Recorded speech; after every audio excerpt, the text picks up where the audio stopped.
Yes.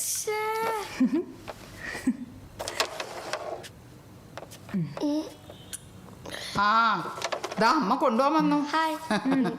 ആഹാ, കളിയുടെ സ്പിരിറ്റിലെ call എടുക്കാത്തല്ലേ? Food കഴിക്കാൻ വിളിച്ചതാ. നീ ഇവിടുന്ന് കുറച്ച് ഉപ്പുമാവ് കഴിച്ചോ? ആ, ചേട്ടൻ വന്നില്ലടോ?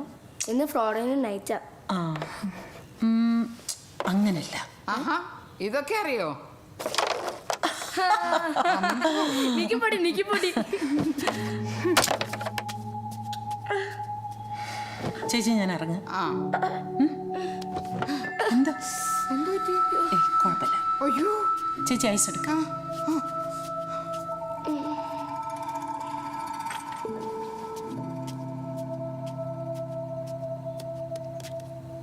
നിക്കി, ഒന്ന് വന്നേ, സംസാരിക്കാനുണ്ട്.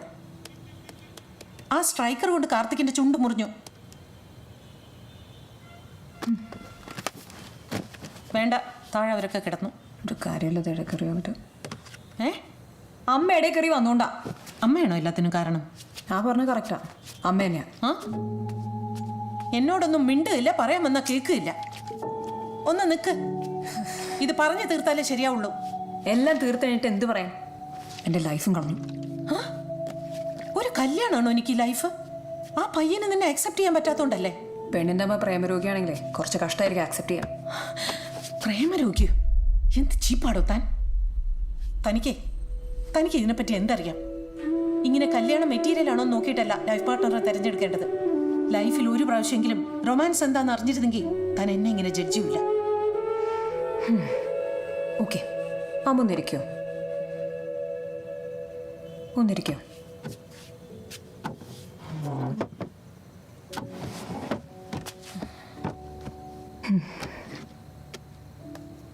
എനിക്ക് 10th പഠിക്കുമ്പോൾ ഹരീഷ് എന്നൊരു പയ്യനെ ഭയങ്കര ഇഷ്ടമായിരുന്നു. 12th പഠിക്കുമ്പോൾ ജോം എന്നൊരു പയ്യൻ, നല്ല ഹൈറ്റുള്ളവൻ. CA കോച്ചിങ്ങിന് ഫഹദ് ഫാസിൽ പോലൊരു സാറുണ്ടായിരുന്നു. മൂപ്പർക്ക് എന്നെ ഭയങ്കര ഇഷ്ടമായിരുന്നു. പക്ഷേ എൻ്റെ ഏറ്റവും ക്ലോസ് ഫ്രണ്ട്സിനോട് പോലും ഇവരാരെയും പറ്റി ഞാൻ പറഞ്ഞിട്ടില്ല, എന്നെ കളിയാക്കുമെന്ന് പേടിച്ചിട്ട്.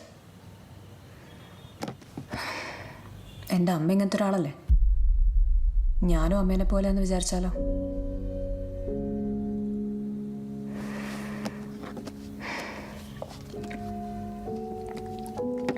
ഇതിപ്പോൾ ആ സമയത്ത് അമ്മ ചോദിച്ചിരുന്നെങ്കിൽ ഈ പറയുന്ന റൊമാൻസിന് എനിക്കൊരു സ്കോപ്പ് ഉണ്ടായിരുന്നേ. പക്ഷെ ഇപ്പം ലേറ്റായി. സോ ടെക്നിക്കലി ഇത് എന്നെ കുറ്റം പറഞ്ഞിട്ട് കാര്യമില്ല. പിന്നെ ആ പയ്യൻ പോയില്ലെങ്കിൽ പ്രശ്നമൊന്നുമില്ല, അതിപ്പോൾ ഇനിയും കിട്ടും. പക്ഷെ ആ മമ്മി പോയില്ലെങ്കിൽ സങ്കടമുണ്ട്. അന്ന് എനിക്ക് പനി വന്ന ദിവസമല്ലേ, അമ്മ പോരുതെന്ന് എൻ്റെ മുഖത്തുണ്ടായിരുന്നു. പക്ഷെ അമ്മയ്ക്കത് മനസ്സിലായില്ല. ജസ്റ്റ് ഇങ്ങോട്ട് വന്ന് അവർക്കത് മനസ്സിലായി. നല്ല കെയറും തന്നു. എനിക്ക് ഏറ്റവും ആവശ്യമുള്ള സമയത്ത് അവരെന്നെ കെട്ടിപ്പിടിച്ച് കിടന്നു.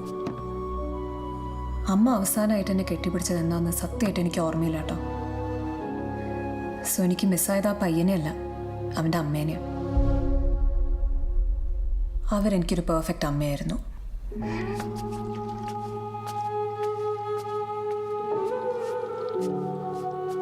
അമ്മ പറഞ്ഞത് ശരിയാണ് കേട്ടോ. സംസാരിച്ചപ്പോൾ നല്ല ബെറ്ററായി. ഇന്ന് ഞാൻ പെട്ടെന്ന് ഉറങ്ങും. Good night.